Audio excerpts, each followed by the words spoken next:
สบายดีย่ำแรงพี่น้องสบายดีเบิร์ดสุขูสุขคนเนาะอยู่กับพวกกับสวนคือเก่าแล้วพี่น้องเอ้ยย่ำแรงมากกับเด็กๆพดต้นไม้ออกกำลังกายย่ำแรงๆบรรยากาศลมหนาวเนาะบรรยากาศลมหนาว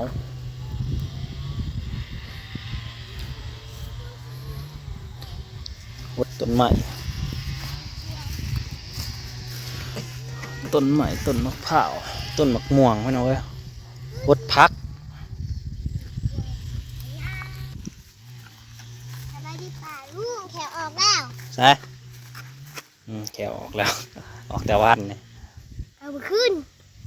เสร็จออกเอง ออกมาขึ้นนี่บอกงัดไปงัดมาแล้วออกบ่ นี่ให้ขายออกมาเลย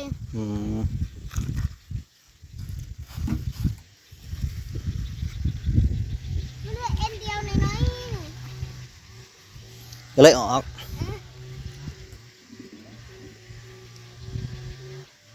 เลือดก็ไม่ได้ออกเองจะเอาไปสอดจากอัน หลอดไปบริษัทแสดงว่าแขวงาม ที่แขวสอดเยอะ น้ำกระบกเลยพี่น้องเลยน้องกระไซเลยเด้อบัด มาหยุดแล้วมีร้องเลย ลมก็ดียามแรงมากลมพัดดีพี่น้องเบิ่น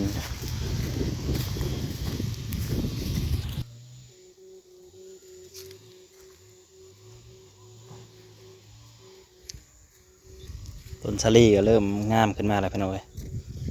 เริ่มงามขึ้นมาแล้วสลัดก็เริ่มงามเลยเนาะนี่สลัดก็เริ่มงามแล้วประมาณอาทิตย์2 อาทิตย์จะได้กินเลยนะ ผักถั่ว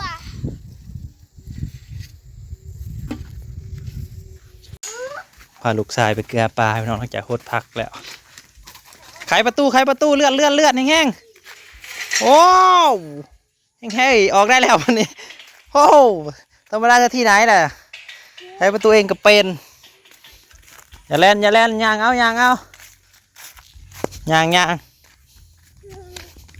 ยืน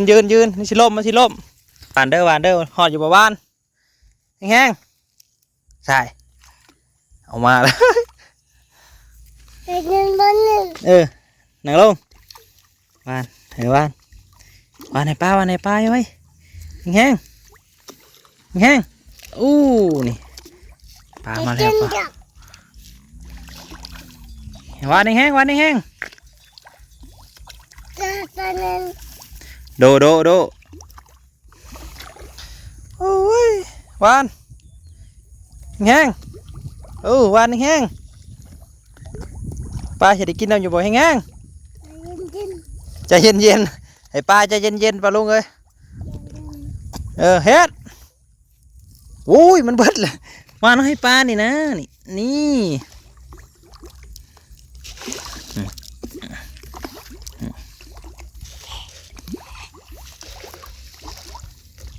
ี่หวานโยนลงกลางโยนลงนี่ปลาลงโยนลงไปโอ้ยเบิดไปครึ่งหนึ่งพอดีให้พวกน่ะเอาเกลือปลาเอาหน่อย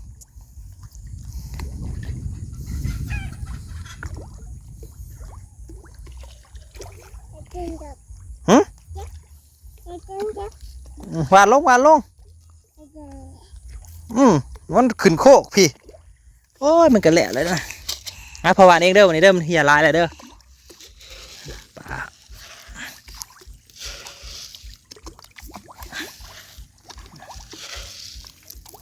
ปพอแล้วไปน้องไงปะว่าอะไรปะน้ำตื้นๆนี่เท่านี้นะพี่น้องตัวเพียงกันหัวขาวสับน้ำมันบกลายแหละโดจะไปกินปลาบ่โดโอ้ยไปหิวยางเข้าไปพูน้องไงพูปะยางไปคือไงพี่ระวังของยางเอายางบ่แมนไปเกลือปลาบ่มันเกลือเป็ดเกลือปลาไปไปเกลือปลา ความ ตัวบาตัวบาเอาดีค่ะ ไป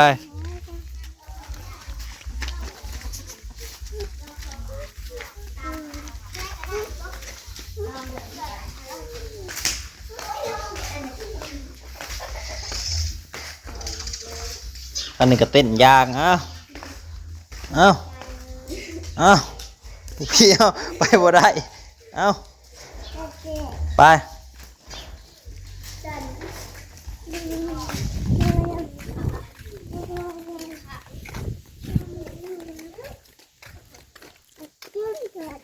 อืม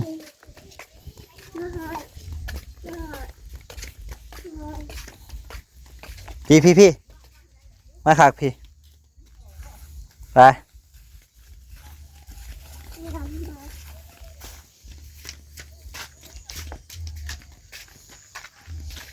ใครหงล่ะอืม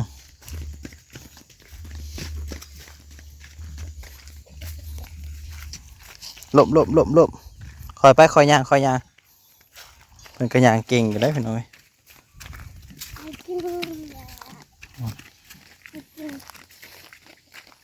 โอ้มันมาเลยพี่น้องเลยวันลงมันกินว่าเลยแล้วมาหน่อยมันเกลือปลามันวันให้มันถึงหน้ามาตี้ผูวันลงกลางผู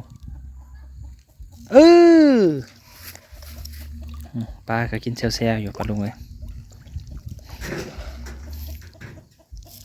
วานขึ้นโคกก็ได้วานลงน้ำพูนะได้ยัง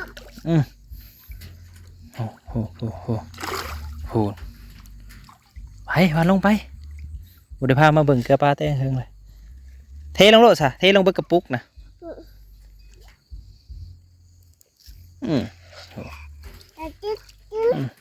กินแล้วมันกินสิเนี่ย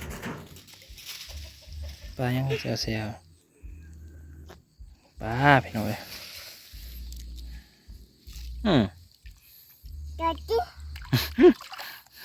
ปลาบ่ได้กินดอก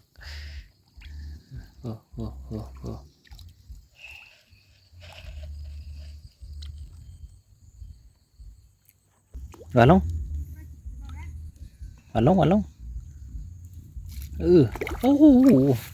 โอ้วานลงให้มันเร็วมันมากินแล้วนี่กำเต็มรถวานลงให้มันวานลง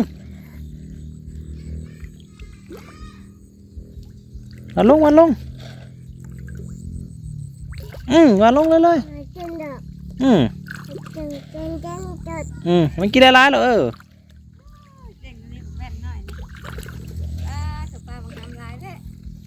วานลงปูน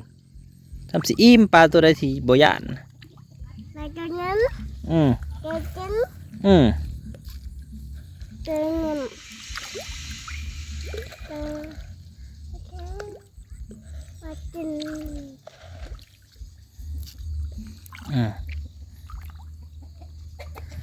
คำหน่อยอย่ามาผู้เดียวเด้อบ่มีไผมาเลยอย่ามาผู้เดียวเด้อย่านตกน้ำเด้อบ่ต้องมาย่านน้ำเทลงเทลงเบิดเลยโลดเลยเทลงไป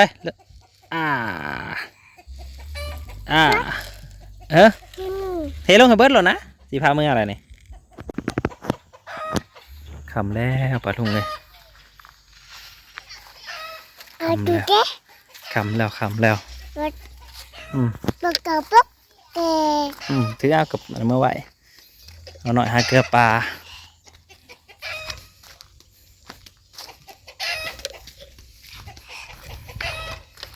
อาหารแรงกับจักสิกินกับยังไรพี่น้องนี่เป็นหนึ่งมันเทียนผู้ใดอยากไหนเนาะมันเทียนเนาะไปจะได้ก็ลืมแต่ซื้อเนี่ยมาเบื่อหนูลายนี่รอในเตียงลืมตลอด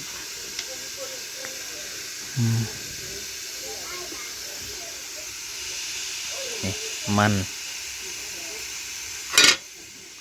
อุ่นมันไปหน่อยอุ่นมันเพื่อนนั่นเลยล่ะ ยามแรงๆก็อยู่กันเซลอยู่นี่เด็กน้อยก็อยู่นี่แหละพี่น้องเอ้ยขอบคุณหลายๆเด้อที่เข้ามารับชมเนาะขอบคุณทุกๆกำลังใจ